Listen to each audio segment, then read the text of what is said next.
ハロハロ、どうもどうも、秋が大好きマッドサイエンティスト系 VTuber のクレイザキアキラだい。秋といえば食べ物の秋、食べ物といえばかぼちゃ、かぼちゃといえばパンプキンスパイスラテ。なんで日本ってこんなにもパンプキンスパイスラテ売ってないのねえ。今年はスタバで15年ぶりに売ってるみたいだけど、なんで一般的に普及させてないの？パンプキンスパイスラテが伸びたよ。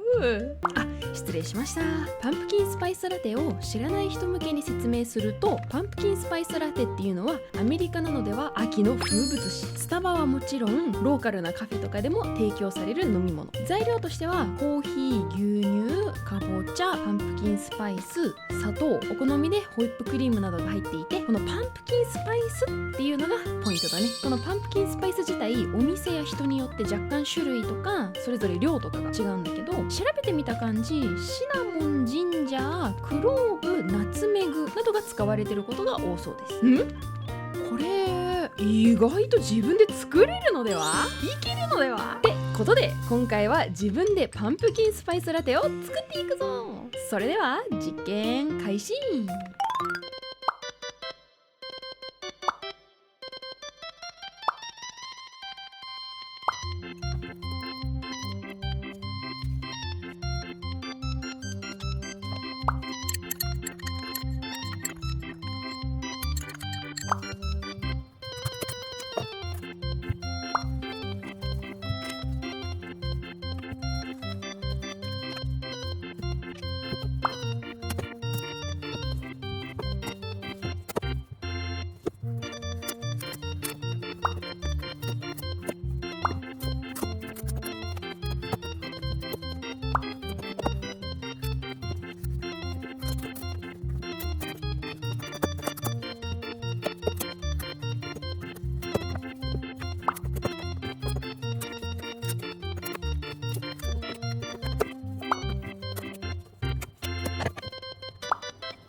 いただきまーす。よ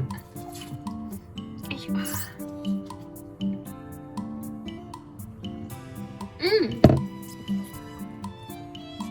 最後に砂糖ちょっと足したから甘みは出ててね、スパイスとのバランスもめっちゃ良くてうまいんだけど、濃いねやっぱちゃんとかぼちゃをさ一から使ってるからさ、ホイップクリーム自分で乗せられるの贅沢でめっちゃうまいし、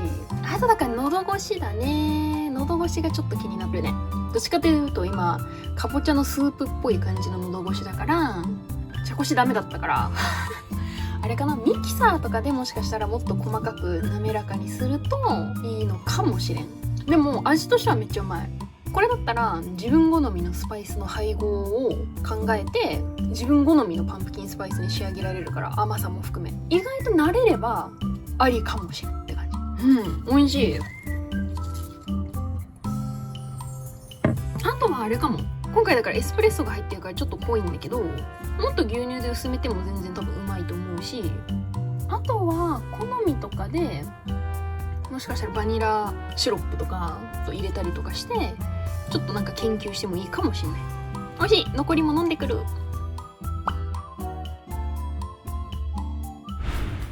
ということで今回はパンプキンスパイスラテを初めて作ってみました。正直思ったより美味しくできたからかなり嬉しい。もっと研究して自分好みのレシピに改良していきたさはあるし、がっつり料理だからひと手間かかるけどかなり丁寧な暮らし感があってアキラは好きだったちなみに今年はスタバからパンプキンスパイスラテ、マウントレーニアからはパンプキンラテが発売されていたので自作のものを含めて比較してみました。まずは味。ここに関してはかなり個人の好みによるけど、アキラは自作、スタバ、マウントレーニアの順で好きだった。スタバもマウントレーニアもうまいんだけど、自作の方がかなりパンプキンスパイスラテっぽさはやっぱり出てるかなって感じ。続いて喉越し。スタバもマウントレーニアもめっちゃ飲みやすかった。自作のものはミキサーでもっと細かくやるか、もう少し粗い茶こしを用意するといいのかな、そんな感じでもっと工夫が必要なのかなっていう感じでした。続いて価格。スタバが219円、マウントレーニアが180円、自作だと今回ざっくり340円かかったって感じだったので、それでいくとマウントレーニア、スタバ、自作の順の価格でしたね。そして最後に量に関してはスタバが 200ml、 マウントレーニアが 240ml、 そして自作が約 220ml っていった感じでした。今回自作に関してはエスプレッソとラカントを使ったので、ここで約100円もかかってしまっているっていうことなので、ドリップコーヒーで例えば濃いめに出したものと普通の砂糖、ここを置き換えればもう少し価格は抑えられそう。価格に関してはさすがマウントレーニア、スタバ安く感じるよ。比較としてはこんな感じかな。料理が好きな人は自作のパンプキンスパイスラテを作ってみるといいかも。パンプキンスパイスラテ大好きマンとしてはぜひスタバさん、マウントレーニアさん、来年もパンプキンスパイスラテを発売してください。よろしくお願いします。アキラはせっかく今回作り方を学べたので毎年作っていけたらいいな。もしこの動画を見てパンプキンスパイスラテを作った方がいたらぜひ感想を教えてね。アレンジとかしてる人もいたらぜひ教えてほしい。一緒に日本でもパンプキンスパイスラテを広めていきましょう。ということで今回も動画を見てくれてありがとうでした。今後もサイエンスな実験、しょうもない検証、簡単にできる DIY をやっていくから見逃さないようにチャンネル登録をよろしくね。アキラにやってほしい実験、企画があればぜひコメントで教えてね。それではまた次の実験で会いましょう。お疲れ様でした。